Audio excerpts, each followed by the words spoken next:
میں نے تو اپنے بھائی کو کبھی پابندی سے نماز پڑھتے ہوئے بھی نہیں دیکھا تھا، نہ ہی وہ دوسری عبادات کرتے تھے اور نہ ہی کبھی کچھ عبادات کرتے ہوئے دکھائی دیتے تھے، جس سے مجھے لگتا کہ شاید اس لیے بھائی کے دم میں اتنا اثر ہے۔ اب مجھے سمجھ میں نہیں آ رہا تھا کہ آخر بھائی ایسا کون سا دم کرتے تھے جس کی وجہ سے لوگوں کے رشتے ہو جایا کرتے تھے، کنواری لڑکیاں اپنے گھر کی ہو جایا کرتی تھی۔ ایسا کون سا دم تھا یا ایسا کون سا عمل تھا جو ہم سے چھپا ہوا تھا؟ ہمیں سمجھ نہیں آ رہا تھا کہ آخر یہ سب معاملات چل کیسے رہے ہیں۔ اور اوپر سے ابھی میں نے اپنے ساتھ بھی وہ معاملات ہوتے ہوئے دیکھے جو قابل یقین تو نہیں تھے لیکن پھر بھی ہو رہے تھے۔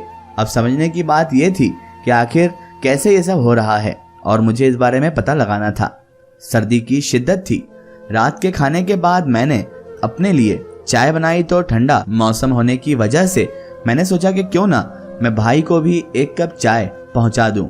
بھائی اس وقت اپنے اس کمرے میں موجود تھا جس کا راستہ گھر سے باہر کے حصے میں تھا۔ میں نے خود سے ہی بھائی کے لیے چائے کا ایک کپ بنایا اور ٹرے میں رکھ کر بھائی کے کمرے کی طرف بڑھ گئی۔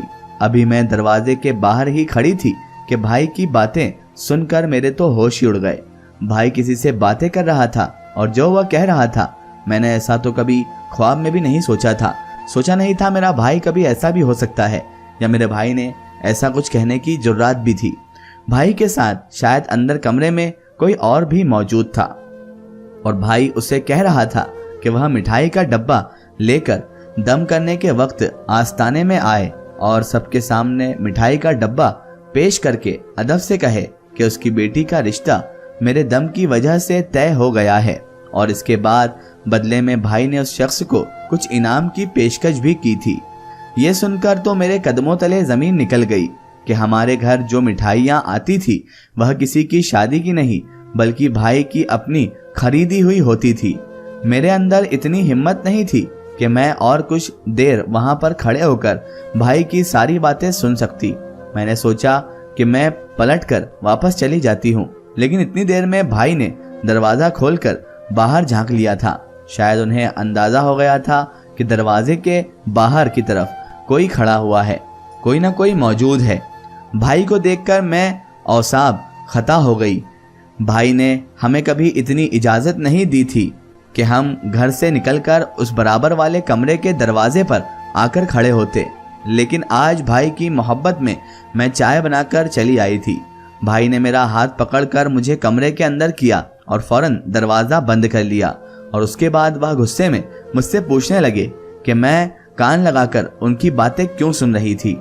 میں نے بھائی کو بتایا کہ میں کان لگا کر ان کی باتیں سننے کے لیے نہیں آئی تھی بلکہ میں تو بھائی کے لیے چائے بنا کر لائی تھی، لیکن میرے چہرے کے تاثرات نے بھائی پر یہ بات واضح کر دی تھی کہ میں ان کی باتیں سن چکی ہوں۔ میں نے ان کی ساری باتیں سن لی ہے، بھائی کو یہ معلوم پڑ چکا تھا اور میں کچھ نہ کچھ تو جان ہی گئی ہوں۔ بھائی نے مجھے کہا کہ تم نے جو کچھ بھی سنا ہے وہ سب کچھ بھول جاؤ اور واپس چلے جاؤ، لیکن میں نے بھائی سے کہا کہ میں سچ جاننے بغیر واپس نہیں جاؤں گی۔ میں جاننا چاہتی ہوں کہ آپ کے دم اور شادیوں اور مٹھائیوں کے پیچھے کیا چکر ہے بھائی۔ اتنا تو میں جان گئی تھی کہ یہ کوئی کرامت نہیں تھی اور نہ ہی بھائی کے کسی دن کا نتیجہ تھا، بلکہ یہ سب ایک سوچا سمجھا منصوبہ یا سازش تھی۔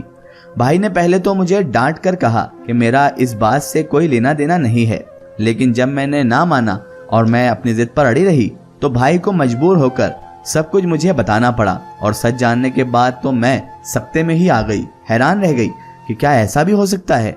میں یہی سمجھتی رہی میرا بھائی بہت نیک ہے جو لوگوں کی مدد کر رہا ہے، لیکن میں نہیں جانتی تھی کہ وہ لوگوں کو اپنے مقصد کے لیے استعمال کر رہا ہے۔ بھائی نے مجھے بتایا کہ بھائی کا کاروباری طرف سے بہت نقصان ہو گیا ہے، کاروبار بری طرح سے ڈوب گیا تھا، وہ دن بدن قرضوں میں ڈوبتے چلے جا رہے تھے، کوئی حل نظر نہیں آ رہا تھا، سب کچھ جیسے داؤ پر لگ گیا تھا اور وہ بہت زیادہ پریشان تھے۔ ایک دن سڑک پر انہیں ایک ہاتھ دیکھنے والا نجومی ملا اور اس نے ان کا ہاتھ دیکھ کر بتایا کہ ان کا کاروبار بہت ترقی کرے گا، لیکن اگلے کچھ ہی دنوں میں میرے بھائی کا کاروبار پوری طرح سے ڈوب گیا تھا۔ وہ نجومی ہاتھ دیکھنے کے لیے صرف 100 روپے لیتا تھا۔ بے تحاشا لوگ اسے اپنا حال دکھا کر اپنا ماضی اور اپنا فیوچر پوچھتے تھے۔ وہ اپنی مرضی سے سب کی قسمت کا حال بتا رہا تھا اور 100 روپے کے ذریعے بے انتہا کمائی کر رہا تھا۔ میرے دل میں خیال آیا کیوں نہ اسی طرح کا کوئی روبائے